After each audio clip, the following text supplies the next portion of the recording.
Hi!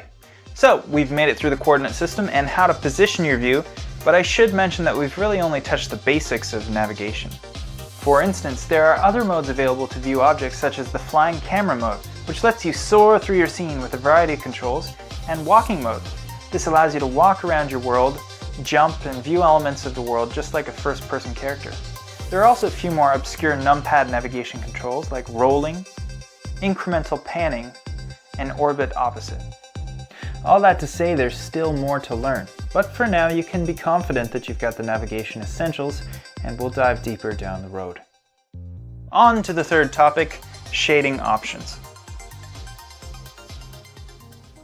Viewport shading refers to how scene elements are displayed in the 3D view.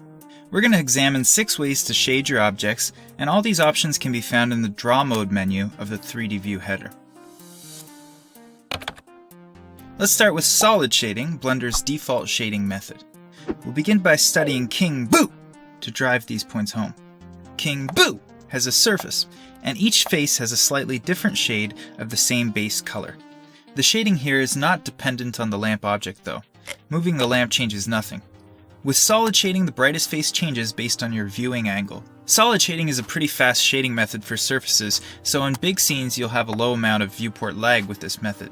Now to see our lamp affect the surfaces of the object and get closer to what our final image will look like, we can change the draw mode to these lower options.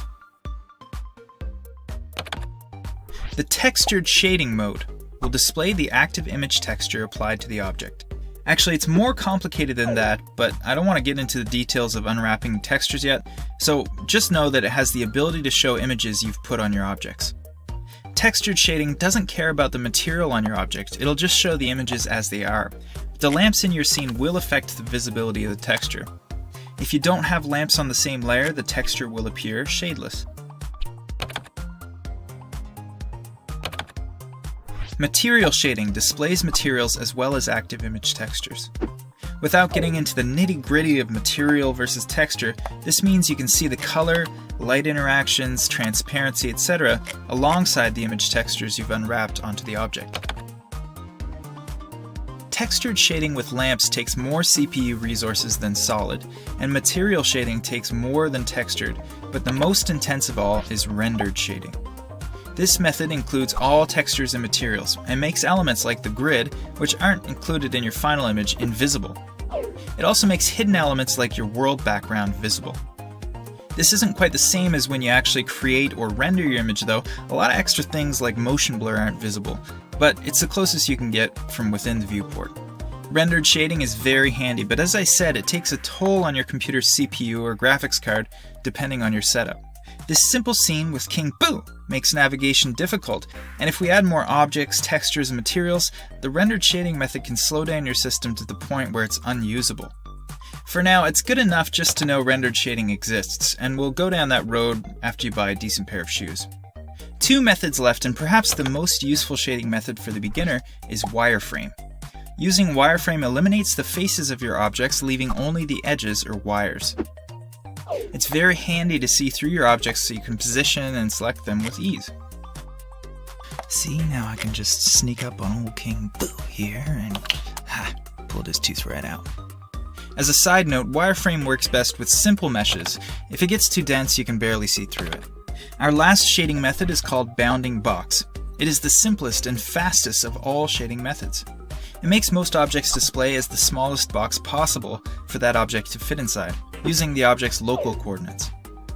This method is simply a way to visualize the dimensions of your objects, along with some uses you'll discover later on. Alright, as you've learned, you can use the menu for all the shading options, but you change draw mode often enough that it's worth learning a few hotkeys. They all use a combination of the key Z or Z and other keys.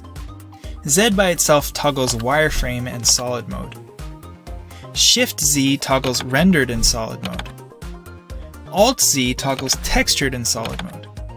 And you'll have to manually select the other modes through the menu. While we're learning Z hotkeys, let's add the undo hotkey to our list. With this, we can reverse the previous operation. For example, moving this cube back to where it was. Like in many programs, undo is Ctrl-Z. And to fill out the screen, how about we learn redo as well? It works to reverse the previous undo. This one uses Shift plus Control plus C, and my cube is back.